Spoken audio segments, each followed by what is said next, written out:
آپ دیکھ رہے ہیں لب لباب کے سیگمنٹ حیرت کدہ دل کے عجائبات۔ کبھی آپ نے وکس کی وہ مخصوص خوشبو محسوس کی ہے جو بچپن کی راتوں میں ماں کے لمس اور نرم مرہم کی یاد دلاتی ہے؟ یہ کہانی ہے ایک باپ کی جو صرف دوا ساز نہ تھا بلکہ ایک بے بس والد بھی تھا۔ ابو، سینے میں بہت درد ہو رہا ہے، سانس نہیں لی جا رہی۔ رینسفرڈ نے خود کو دکان کے پچھلے کمرے میں بند کر لیا، محبت سے دوا بنانے لگا۔ آپ دیکھ رہے ہیں لب لباب کے سیگمنٹ حیرت کدہ۔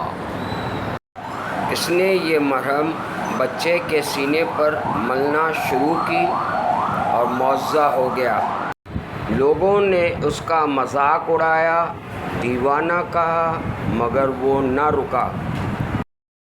پھر 1918 میں دنیا پر فلو کی وبا ٹوٹی اور وہی مرہم امید بن گئی۔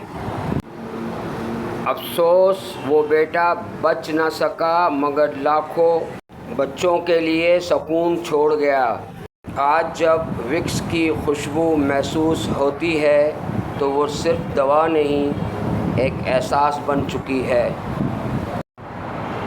پچھلا کورونا بھی ایسا ہی تھا، شروع میں معمولی لگا، پھر پوری دنیا بدل دی۔ محبت جب دوا بن جائے۔ آپ نے دیکھا لب لباب کا سیگمنٹ حیرت کدہ۔